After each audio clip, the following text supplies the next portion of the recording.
ये सिंदूर या मिजाज, ये सिंदूरिया स्पिरिट।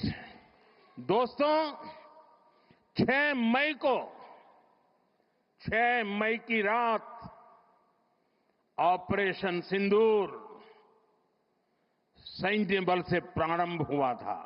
और जब मैं सैन्य बल और जन बल की बात करता हूं, तब ऑपरेशन सिंदूर जन बल का मतलब मेरा होता है जन जन देश के विकास के लिए भागीदार बने। कर लें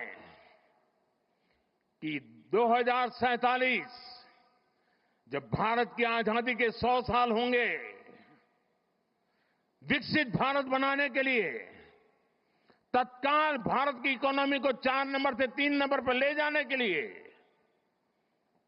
कोई विदेशी चीज का उपयोग नहीं करेंगे। हम गांव-गांव व्यापारियों को शपथ दिलवाएं, व्यापारियों का कितना ही मुनाफा क्यों ना हो, आप विदेशी माल नहीं बेचोगे। लेकिन दुर्भाग्य देखिए, गणेश जी भी विदेश से आ जाते हैं, भी नहीं खुल रही है। होली रंग छिड़कना है, बोले विदेशी। हमें पता था, आप भी अपने घर जाकर के सूची बनाना।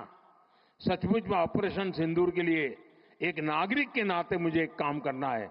आप घर में जाकर सूची बनाइए कि आपके घर में 24 घंटे में सुबह से दूसरे दिन सुबह तक कितनी विदेशी चीजों का उपयोग होता है।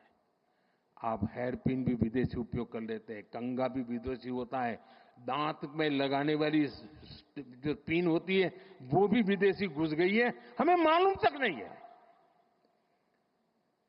पता ही नहीं है। दोस्तों,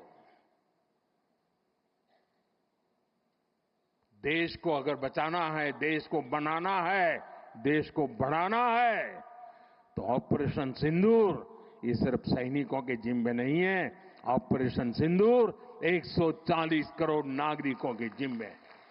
देश सशक्त होना चाहिए, देश समर्थ होना चाहिए, देश का नागरिक सामर्थ्यवान होना चाहिए।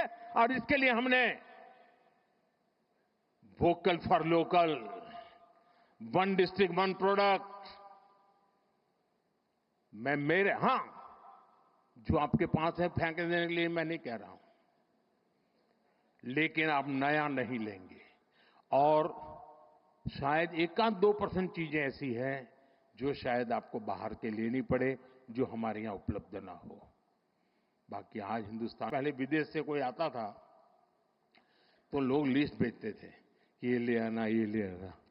आज विदेश से आते हैं, वो पूछते हैं कि कुछ लाना है, तो यहां वाले के नहीं, यहां सब है, मत लाओ, सब कुछ है। हमें अपनी ब्रांड पे गर्व होना चाहिए, मेड इन इंडिया पर गर्व होना चाहिए। ऑपरेशन सिंदूर सैन्य बल से नहीं, जनबल से जीतना है दोस्तों। और जनबल आता है मातृभूमि की मिट्टी में पैदा हुई हर पैदावार से आता है। इस मिट्टी की जिसमें सुगंध हो, इस देश के नागरिक के पसीने की जिसमें सुगंध हो, उन चीजों का मैं इस्तेमाल करूंगा। अगर मैं ऑपरेशन सिंदूर को जन जन तक, घर घर तक लेके जाता हूं, आप देखिए हिंदुस्तान को 2047 के पहले विकसित राष्ट्र बना के रहेंगे। और